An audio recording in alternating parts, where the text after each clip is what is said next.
This is Prep Period, an all-sports podcast by the Ventura County Star and the people at VCS Press.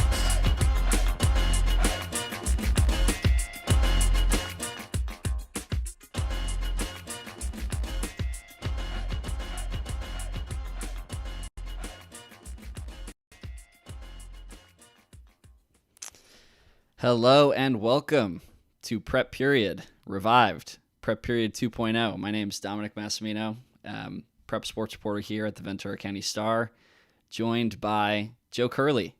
What's up, Joe?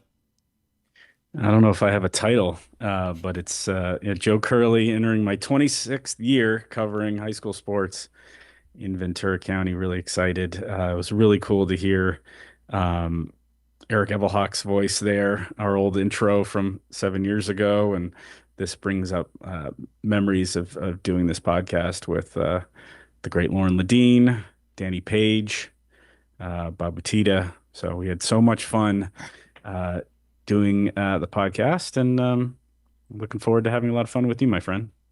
As am I.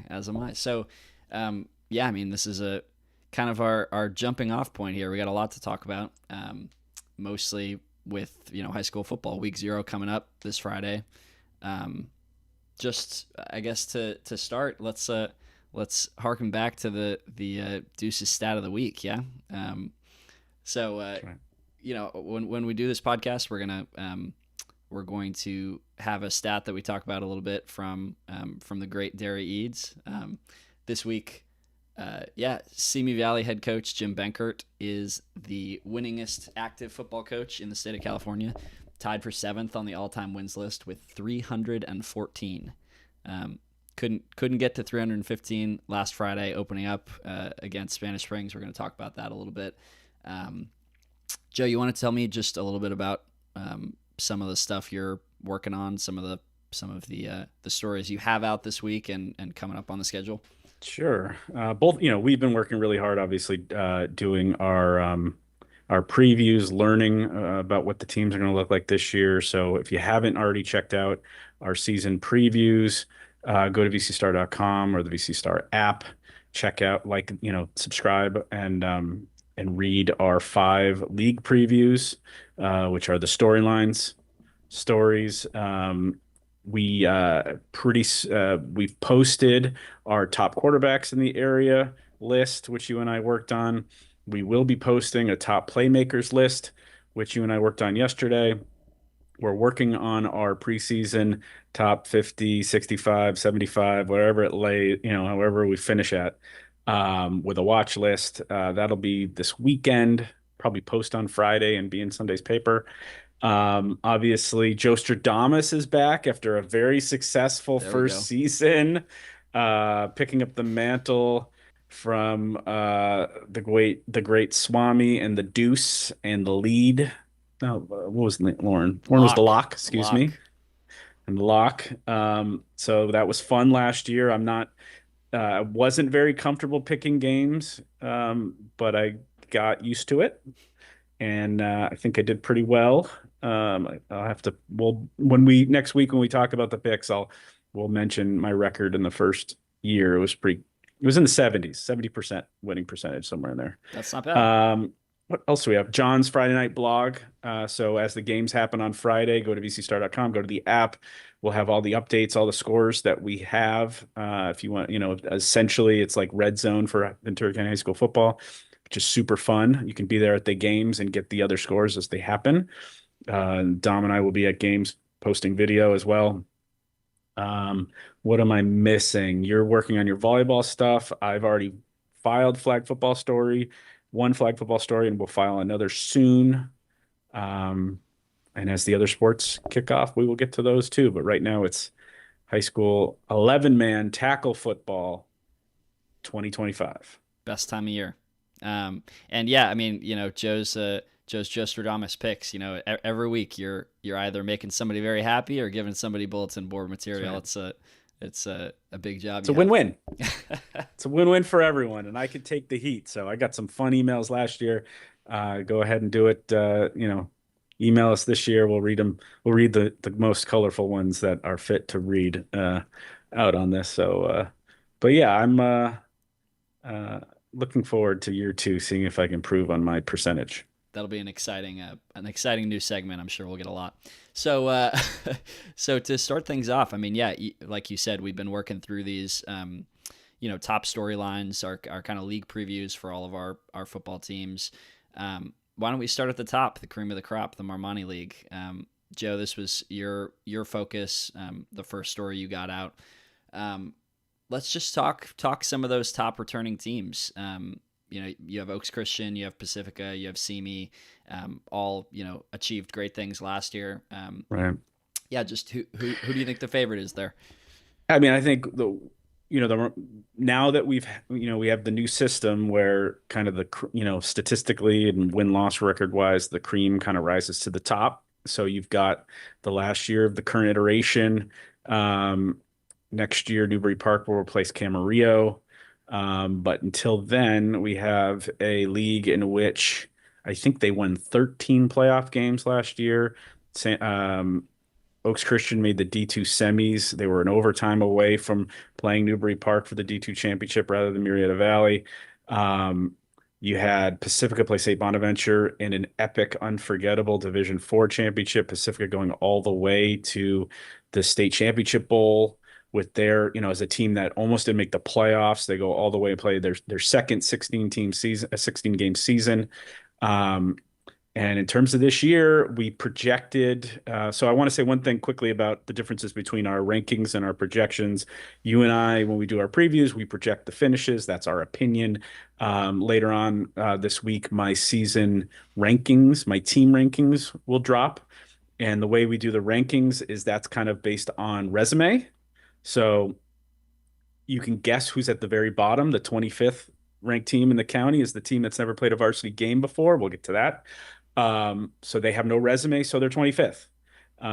So that's the way I do the rankings. It's kind of like when you start the next season, the defending champ is number one a lot of times in the AP poll or whatever, because they're the champ.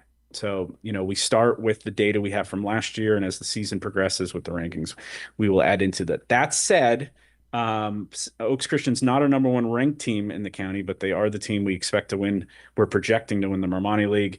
When you have the talent that they have from Trey Towns at quarterback, Deshaun Rideau, the USC commit at running back, Devon Benjamin, one of the best playmakers in the country, just committed to Oregon. A strong offensive line. They do have some holes on defense that they got to fill, but certainly, it's hard to go against that top end talent. If you're going to go against them, Pacifica is a really good team to bet with, considering they've got maybe the most deepest team in the county. They have to replace the senior receivers that were so good last year and the quarterback, but they've got a tailor-made quarterback replacement at quarterback. That's good. They've got an incredible junior class that includes Taylor Lee himself, Elijah Royster, Isaiah Phelps, and just they're just super deep. There's all kinds of kids that we won't mention in preseason that will make a huge impact, just because there's 140 of the best players from Oxnard in that program. From there, you've got the Simi team that is coming off its first Marmani League championship in 4 decades, and did not start very strong with a 41-21 loss to Spanish Springs last weekend, starting early, but they have some, once they sort out some issues with the offensive line, once they figure out who their starting quarterback is, and like we said, you've got the long and successful career / experience of Jim Benkert to rely on. Certainly you expect the Pioneers to figure it out and be a team to reckon with. The rest of the league, Bishop Diego is strong up front, has a senior quarterback in the younger brother of former St. Bonaventure quarterback Rojas.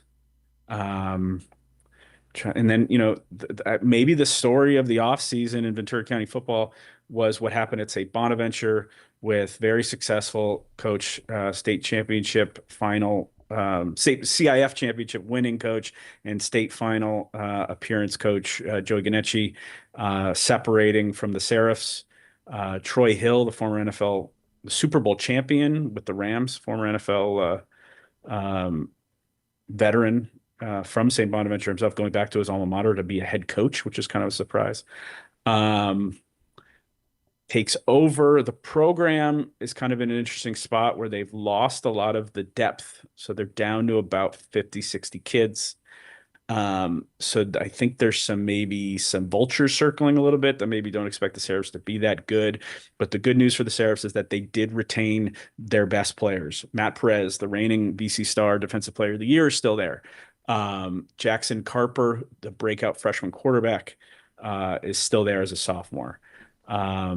Jeremiah Barrios, one of the very best high school football players around, is still there. So they did lose some kids, but it was mostly in lower levels. Although we don't know, we haven't reported anything yet, what we know is that there is reinforcements coming. So who knows who's going to get eligible? Who knows what it's going to look like? But the rumor is that they're losing players, but they're also potentially some players that have arrived that are trying to gain eligibility. So very interesting off season for the Seraphs. So did I go too long there? No, What do you think? no, I think you're right on time, and we all love listening to what you have to say, Joe.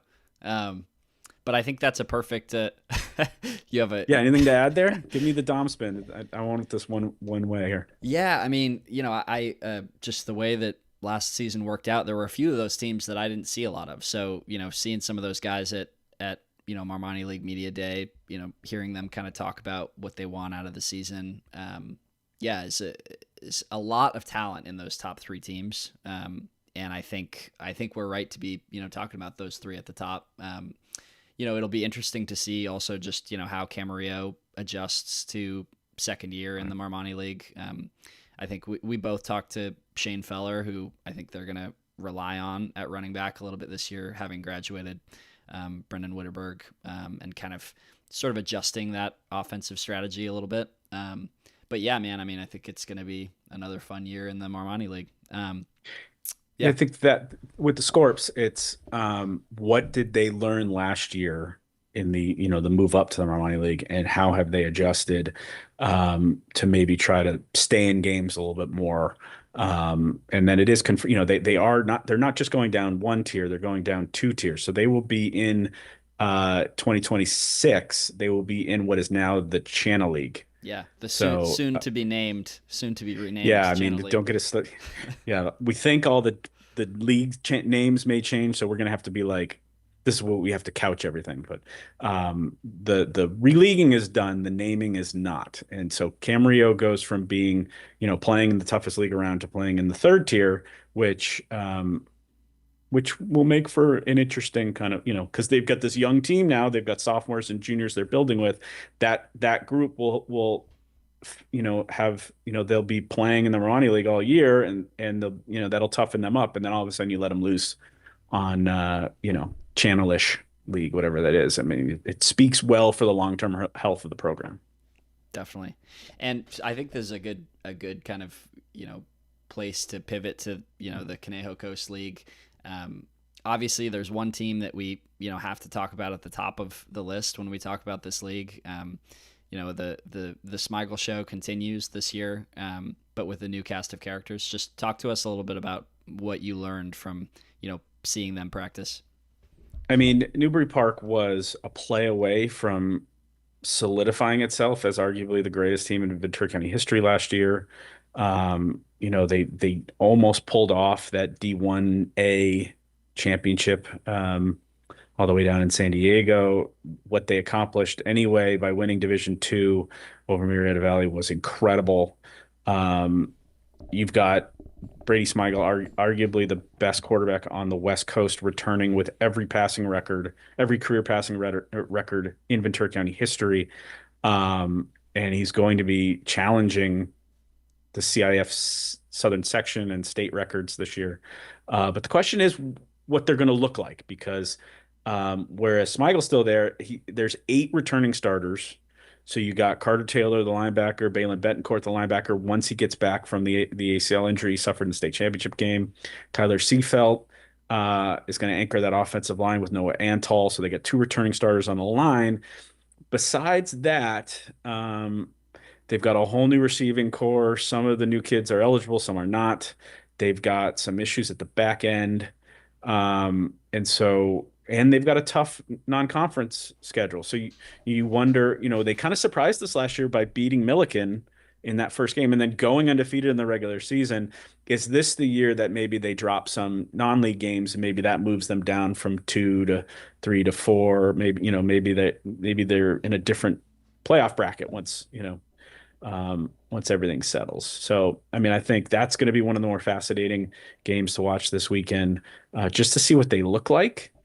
I'm not going to hold them to the same level that they were last year because they've just lost too much, and I think it's going to take some time. But I think by the time you get to league play, and if that team's at full strength, they're certainly still the favorite in the Conejo Coast. So speaking to that, I mean, we have we have another team that returns a lot of talent. Maybe not to that same caliber, but you have a lot of our top ranked players, on our returning player list are, wear that green Thousand Oaks jersey. What do you think about TO? Their odds, in this league and what else they can do? I mean, I think if Newbury Park drops a level, certainly the team that can eclipse them is a Thousand Oaks team that's got 25 some odd returning seniors from a team that's gone to back-to-back CIF semifinals. You've got the coach who was the offensive coordinator at Newbury Park the last 2 years, moving over as the head coach of his alma mater at Thousand Oaks, and Brandon Anderson.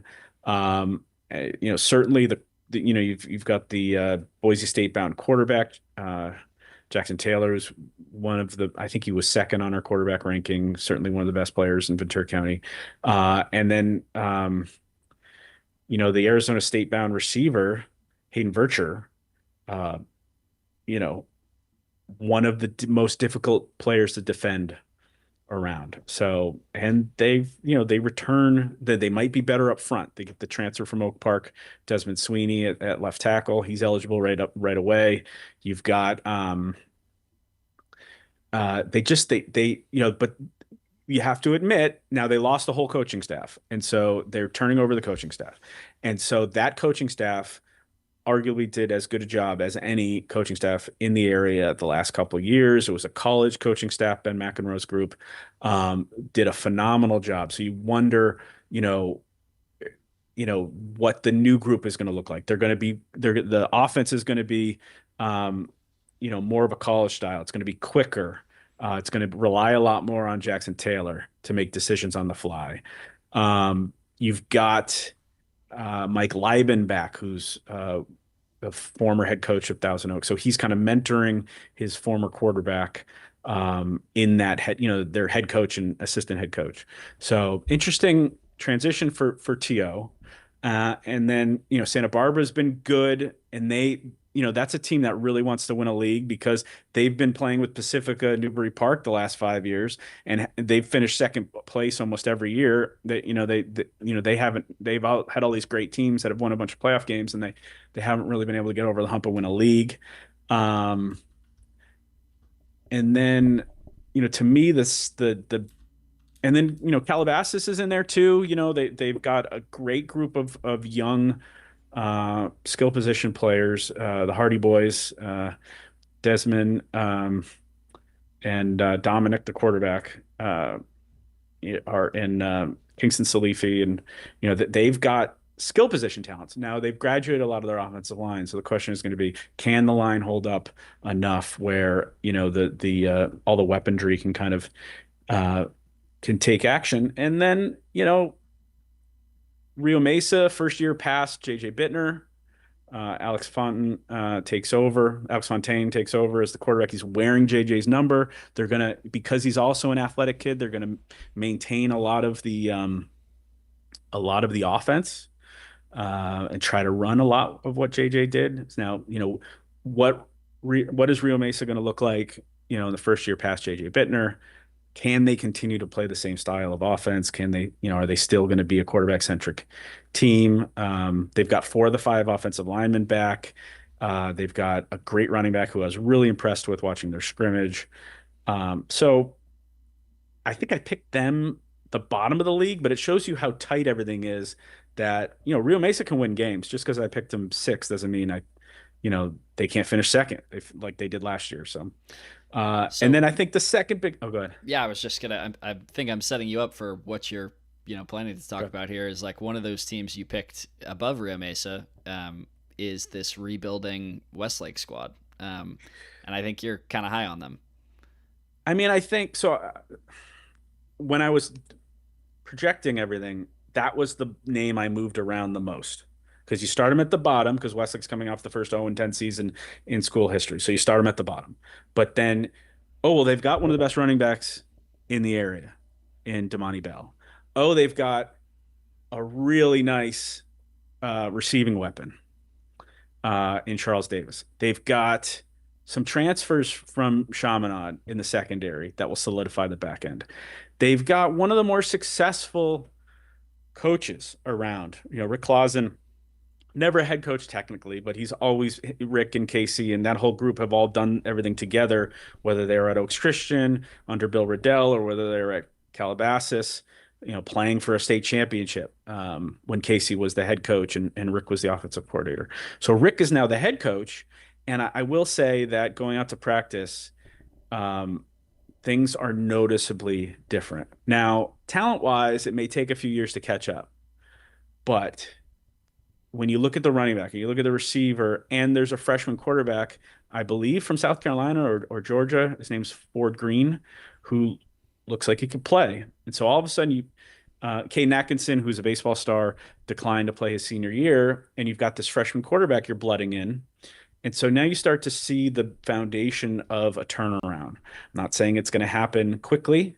Rick Clausen is not saying it's going to happen quickly, but this was a team that they played a girl all the way to the end last year. They played some pretty good teams. It was hard for me to put them so low in our preseason rankings because when you look at the results last year, yeah, they were 0-10, but they were very competitive. They were a scary team to play because Damani Bell can cut you up for 200 yards and 5 touchdowns any Friday night. So it's not going to happen overnight, but I would not be surprised if Westlake won some league games and competed for a playoff berth. Even though I think I eventually picked them fourth, which was kind of me splitting it a little bit. I think I had them at 5. Then A little bit I of had them at 3. arbitrage there. I thought about 2, and then I went down to 4. So Wow. They got in every spot but 1. And Casey and Rick know how to win games, so we'll see what happens. For sure. So let's move on to the Channel League. We can talk about these guys a little bit. I think it's going to be a very exciting season at the top of the Channel League this coming year. So, I mean, one of the more, for lack of a better term, electrifying games last season was, Ventura Moore One of your Park. games, yeah. Yeah, one of my first games. And what a game it was. Welcome to the 805.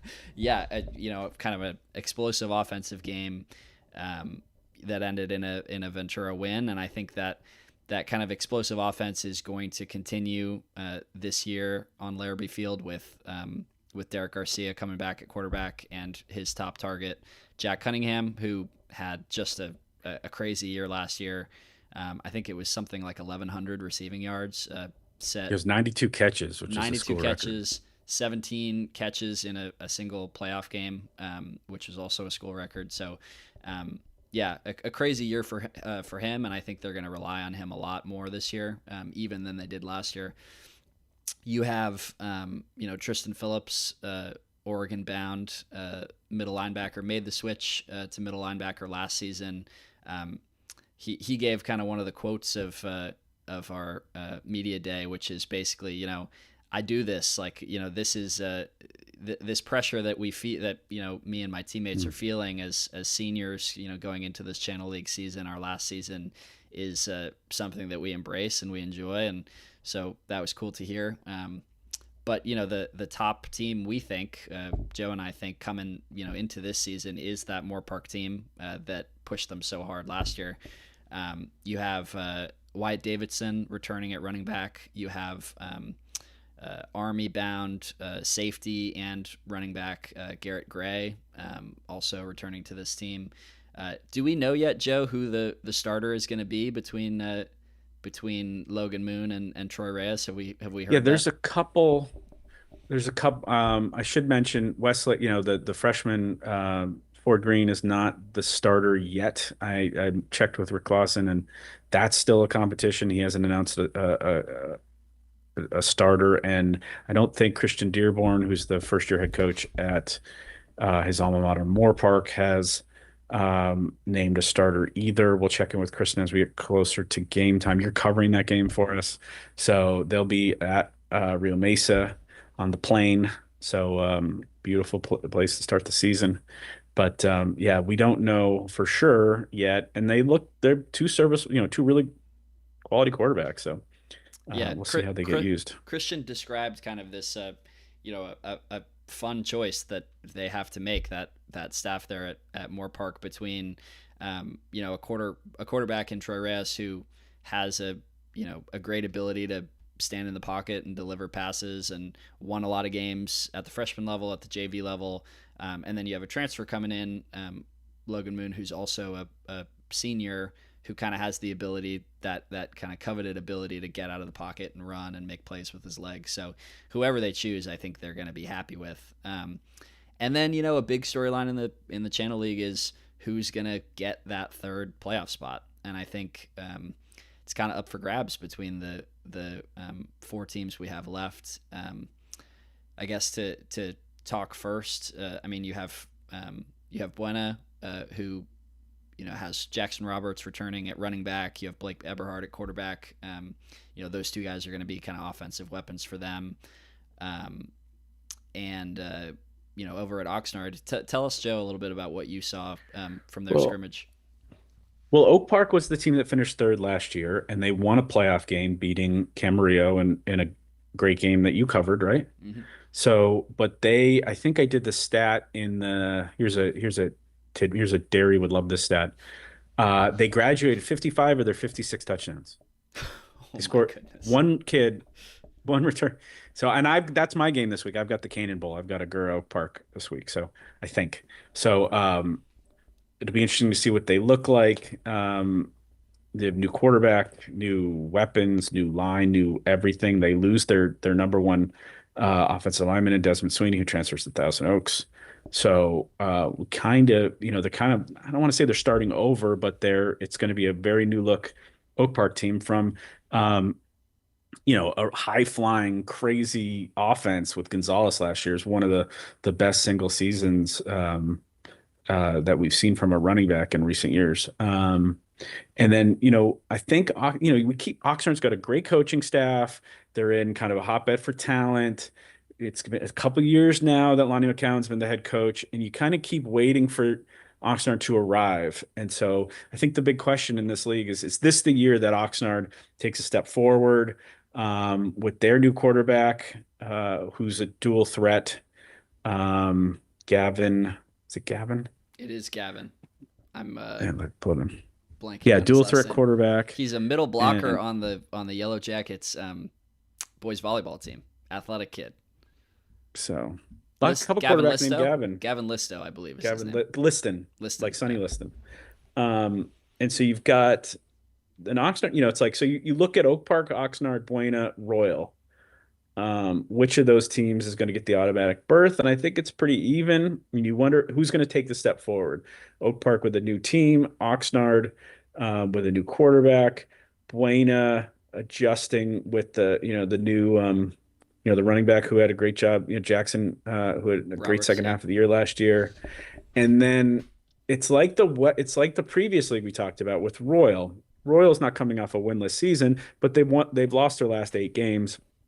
They turned to a new coach, Adam Brubaker, who's a youth head coach. When we met Coach Brubaker at Media Day out there in Agoura, what did you think of them? And I don't know, why are we more curious about the Highlanders this year than we normally are? Yeah, I think probably we came away from meeting those coaches and the players they brought with them at the Channel League Media Day. We came away probably most intrigued with Royal, I think is fair to say. Probably the three of the biggest kids, if not the three biggest kids, in that room were Royal players. Parker Martins, Caden Williamson, is that the right last name for that fellow senior? Williamson. Yep. And also the first freshman we've probably seen at a media day in Logan Rafiq, who's a freshman defensive end. Kid is like 6'3". What would you guess? Like 190? 240? 240. I mean, he was huge. And then they had the other and they have another freshman defensive end that's going to flip with it, that's going to work with him. So, they that Simi Bulldogs youth team that Coach Brubaker comes from has a lot of talent. It's partially why Simi's been so good recently. But it seems like there's enough talent coming out of that youth program to feed, all three high schools in Simi Valley. So, and we're also hearing about this misdirectional 5 running back offense. If you like old school football offenses, I think those of us that.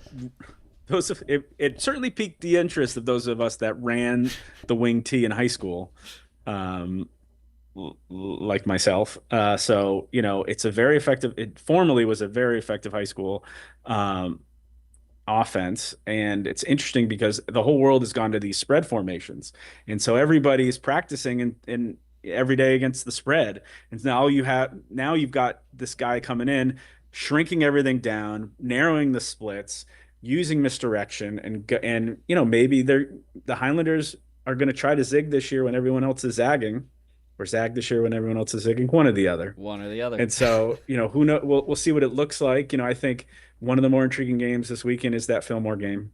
So that's a game that Royal won last year. So I think we'll learn a lot more. And they actually return a quarterback in Preston Murray, who was quite good last year in spots. So I think there's some promise for Royal to get their feet under them and get moving in the right direction under Coach Brubaker. But we'll see. We will see. I think that's definitely a team to watch for sure. You want to jump over the Tri-County League? Yeah, I thought that was I thought you did your first year doing previews. I thought you did a beautiful job. I thought the Channel League preview, again, I said to you personally, was the best preview of the 5. You did a great job. I thought the real interesting thing was when you're talking about the parity of the Tri-County.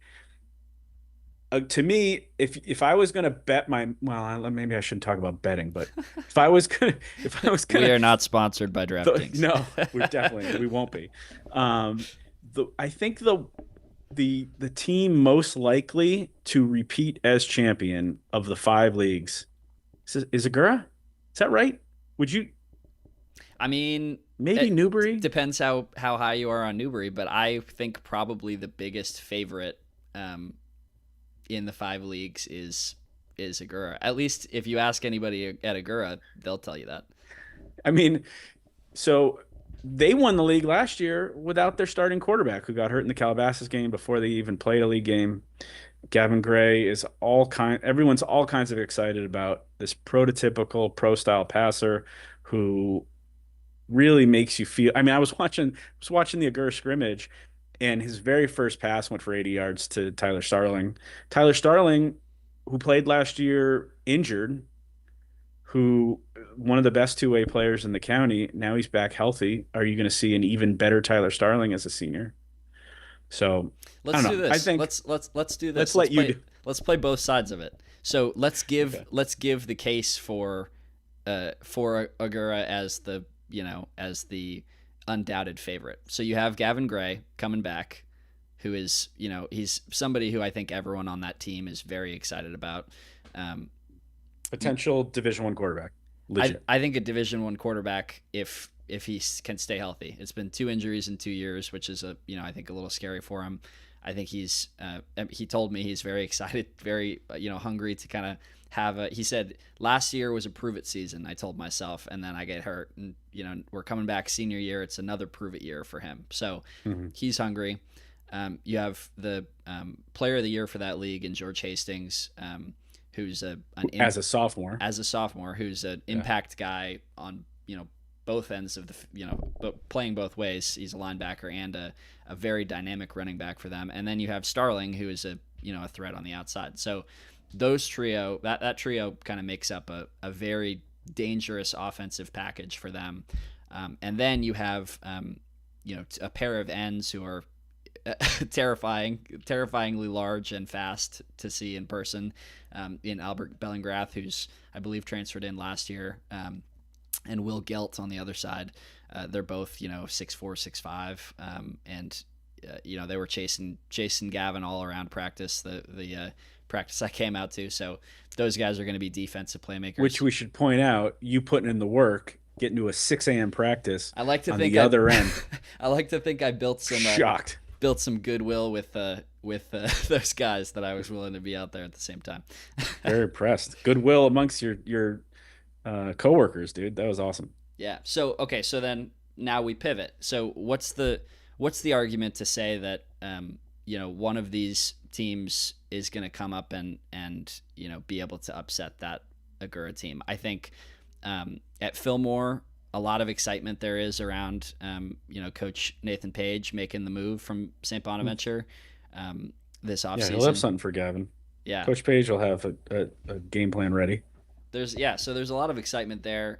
A couple of guys transferred. I think there's been a lot made of, there's been a lot of transfers, following Coach Page from St. Bonaventure. As far as we know, I think one or two, varsity, difference makers. There's Andrew Estrada, who's a speedster in the secondary. I think he ran 10.7 in the 100 this last spring.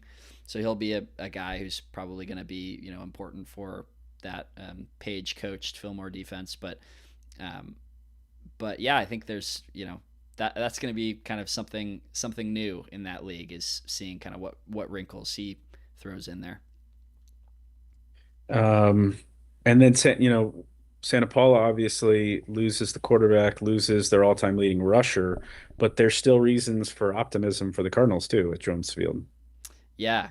So there's the three Alcantars at Santa Paula. Right. Sophomore, junior, senior. There's Awesome. Dominic shares a name with me, so I got to be a fan. Dominic, got to remember that. The Dominator Alcantar. You got Xavier, the X Factor Alcantar, and it's Sergio. I'm forgetting what Sebastian's nickname is. There's a nickname for Sebastian, who is the starting middle linebacker, anchor of the defense, and who's going to kind of step into that those very big shoes that Alan Macias is leaving behind. But I think you put it very well when you were talking to me about the Cardinals this year. I think it's the their DNA is the same. New players filling in those roles, but it's the same Santa Paula, so they're going to be competitive. And the quarterback looks pretty interesting too. Very interesting. Is it Rene Vega? Vega. Yeah, he's a sophomore this year. Coach Montoya said he's very excited about him. Has really bought in. Thinks the game at a high level. He's got a nice arm, and he's fast. He was one of the quarterbacks, outside of the obvious names that really impressed me, making the rounds at practices. So, who knows how much they're going to throw the ball. We know Santa Paula likes to, be on the ground and be a big physical team. But I think if they have to, or if they choose to, we could see some good stuff in the air from Vega for sure. And then second year of Coach Morfin's tenure at Hueneme, they've got some headwinds there. They lose the young, exciting quarterback who transfers to St. Bonaventure, where Ruben Mata may back up Jackson Carper or compete for some time there. And it leaves Hueneme with a sophomore. Kind of feels like the Vikings are starting over again. It does, yeah. I mean, I think there's we talked about what team was it we talked about? Okay. Oh yeah, we talked about Oxnard kind of feeling like, okay, we're chipping away. Maybe this will be the year. I think the feeling with the players and with Coach Morfin when we talked to them is like, we spent this offseason, this past offseason becoming athletes, like kind of starting from the ground up. Coach Morfin talked about getting in the weight room, obviously, but also putting his team through, all of these this kind of plyometric, system to build explosiveness and that kind of thing, and having guys coming from the track, coming from other sports, and building speed, and the team speed seems better. So I think the focus was maybe a little bit less on wins and losses and that kind of thing, and more kind of going down to the studs and saying, okay, like, what kind of team are we going to be? How can we be more physical, be faster, that kind of thing. That's what we heard from those guys. I was told by one player, I'm forgetting who it was, we're going to let our pads do the talking this year. And yeah, it sounds like that's the plan at Wainimi.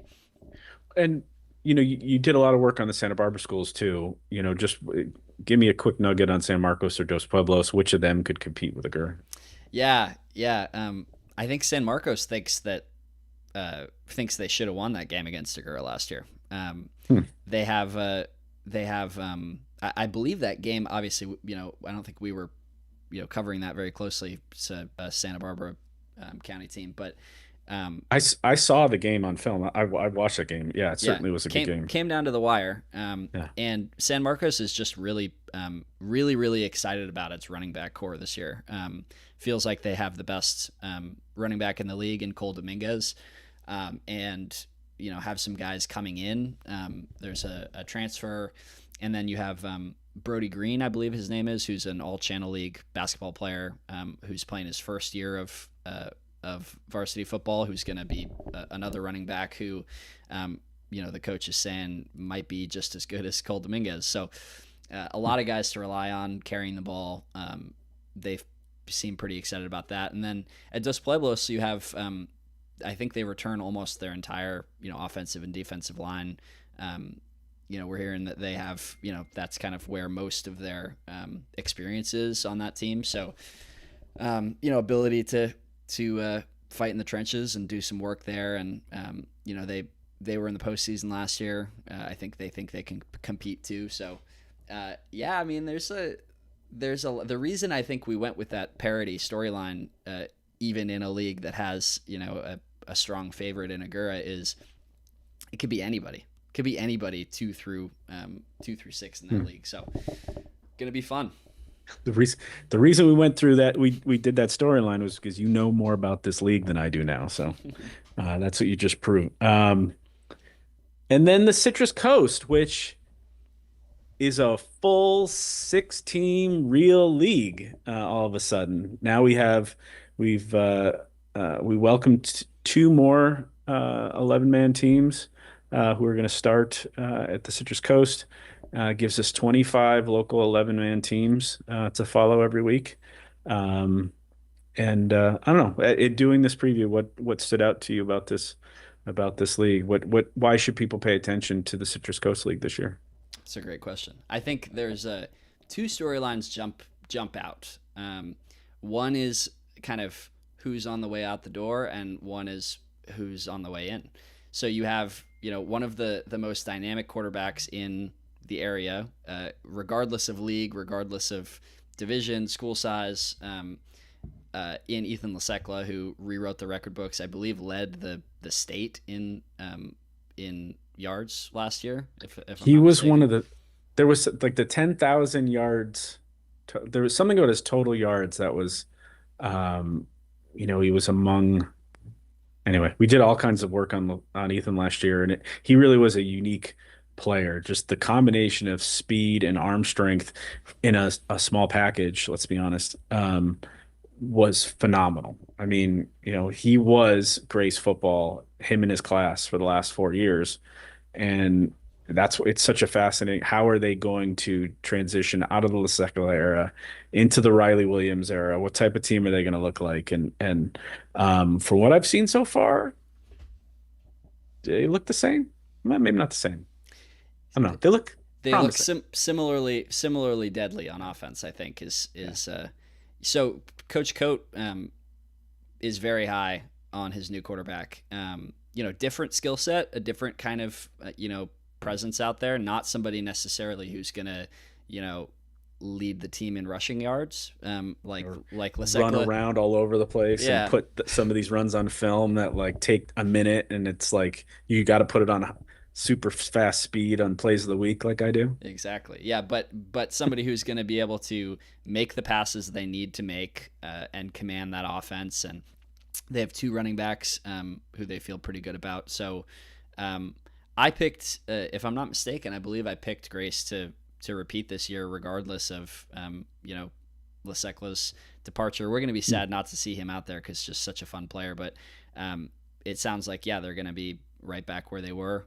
And then so on the way in, you have two teams who one is has been playing 11-man football at the lower levels, but is entering its first varsity season. And then one who has been, varsity, but at the 8-man level and is coming up to 11-man in Santa Clara. So I think, go ahead. And generations ago was one of the best programs around. I mean, Santa Clara has CIF championship 11-man chops. Tim Gutierrez was, the all-time leading passer in county history when he was there in the 80s, late 80s, I believe. So went on to be a longtime coach at St. Bonaventure and Ventura College and all over the place. So Oxnard College, Oxnard High. So yeah, it's welcome back Santa Clara, because that's a brand in the West County that means something. Absolutely, yeah. And I think I'm pretty high on Del Sol, just as they're another one of those programs that's like, they're growing, the school is growing, the program is growing. They're one of those teams that, like, you think maybe 1 or 2 years down the road, they may not be a fit for this league anymore, but for the time being, they're learning and kind of adjusting to playing varsity football, and I think everyone's excited to have them. They're going to run the ball, is kind of the offensive game plan, but you have a quarterback in Chris Cazares that they're also pretty high on, and we have at Santa Clara, a kind of established, system, and they're just going to be sort of adjusting to a larger field. And I believe that's something they talked to you about a little bit in your story. Yeah. Well, I asked David, the coach who was the center on the CIF, the last Santa Clara CIF championship team in 07.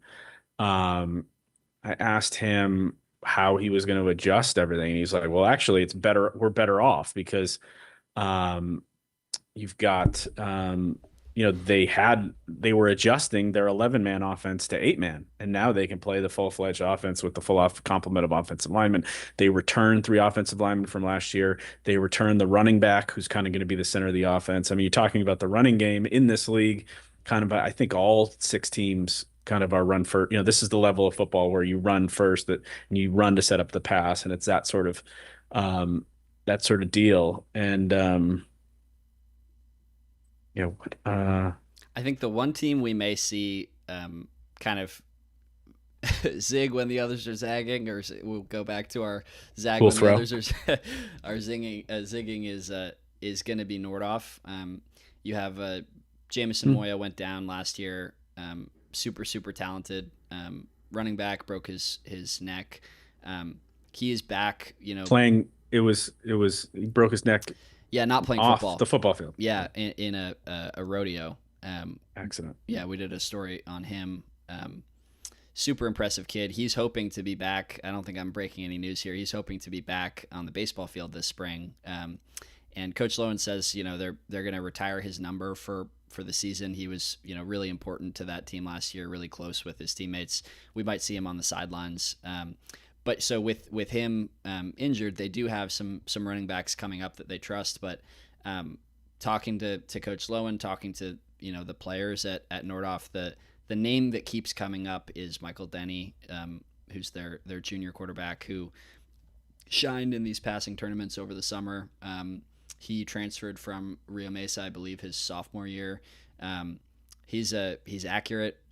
He's athletic, but really, I think the ability that shines is his ability to pass. So, he got with his receivers over the summer and was put together his own 7-on-7 team, and so they've been active. And I think he's a quarterback to watch. He popped up in near the end of your top quarterbacks in the region story that just dropped. So Mhm. he's a name to kind of keep Yeah. an eye out for. He won a playoff game. His quarterback to win a playoff game as a sophomore. So, certainly some potential there for the Rangers. Awesome. And then CI, where you're talking about how Del Sol, that was Del Sol's size and what they were was kind of a controversial aspect when I was covering the releaguing meeting. It's kind of should I think administrators were wondering if they should kind of expect some growth out of Del Sol in the next cycle and put them maybe in the fourth tier rather than the fifth. And I think Del Sol successfully argued that they're just starting, they don't even have a field, they're at the very beginning. And so I think off the top of my head, I think they're staying in the Citrus Coast for another 2 year cycle. Now, the thing about the Citrus Coast, every year you have to ask, is this the year that Channel Islands, the second biggest school in Ventura County, do they finally start to get moving forward? It's been 15 years since Channel Islands have had a winning record, 14 years, 2011. I think that's when Coach Maya was one of the best players in the county on that team. And he went on to play in college at UNLV and in the NFL with the Jets and the Niners and the Raiders. And the thing, you saw them play in passing. Both have talked to Maya, and I have, and you just look at the roster, and there's in the 30s. They got like 30 varsity players, but the offensive line looks big. I think they have the makings of a team that can win some games. And the really cool thing about CI this year is the rivalry game is back. For 4 years, the South Oxnard rivalry game has not occurred. Wainini versus Channel Islands, which is in that area, the big rivalry game. And so in a couple of weeks, we will have that game on a Friday night under the lights. And before that game will be the flag football game too. So you have a double header between the two schools in the various footballs that we cover. So that will be a really cool night in South Oxnard. So, the Raiders did win a game last year, which was a big deal, but they did go 1-8. And they do have talent. So we'll see if we get some incremental gains out of the Raiders this year. Definitely. Yeah. Keep an eye out for, one player that literally just looking at a Max Preps roster, you see the numbers 6'7", 325 next to Sergio Montalongo's name, and your eyes kind of do like that.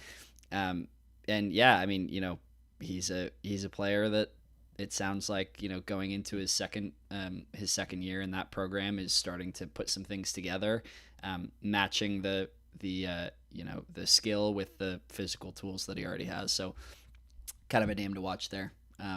But I believe we have gone through all 5 of our local leagues, and I think we are still under an hour. So I'm pretty impressed with us, Joe. Wow, what a way to start. I would not have We're at 49 taken the minutes. odds on that. We're at 49 minutes. Really? Right now. Yeah. Wow. So consider yourself, all of you that are listening and watching right now, consider yourself ready for the football season. I think we're there. I am not quite ready because I have a Joe Stradamus column to write, and I have an advance to write, and we have to finish our top 50, 75 players in Ventura County list, which is I'm looking at right now on my desktop and tweaking in my brain as I look because it's never finished. You can put them in an order and you look again, you come back later and you tweak something and then you come back later and it's like so anyway, really excited about all the content we're going to be able to provide over the next 16 hopefully weeks of football, 17 weeks of football, and we will be here every week to cover some really fun teams and something that we enjoy doing. Absolutely. And we're gonna this end of episode plug is gonna get tightened up as we do this on a weekly basis. But go follow us at VCS Preps on Twitter, on Instagram. The podcast feed is up, I believe, on Spotify. If you go look up Prep Period, you can subscribe to us there. You can subscribe to us on YouTube at VCS Preps. And also, we want your engagement. We want to talk to Mhm. you guys. So if you have thoughts, if you want to make fun of, Joe's My Stradamus my terrible pick, picks. if you have things you want us to talk about, you want to hear our thoughts, you can email us at VCS Sports Desk at vcstar.com. Is that right? It's Yeah, I mean, certainly you can, hit us up on social media. You can our email addresses are in the paper every day. So I'm joe.curley at vcstar.com. Um, do you have a VC Star email yet, or is it still Yeah, gonna? it's dominic.massimino at vcstar.com as well. And All right. Joe's VCS Joe Curley on social media. I'm VCS Dominic. All right. All right, let's go. Let's make sure you get stay hydrated. Need good rest the Sunscreen. next 2 nights. Sunscreen, very important. And also, yeah, we talking about engagement. We will tweet out, we will post when we're going to be live streaming. So come and leave us some messages and interact with the content. We want some back and forth. And on that note,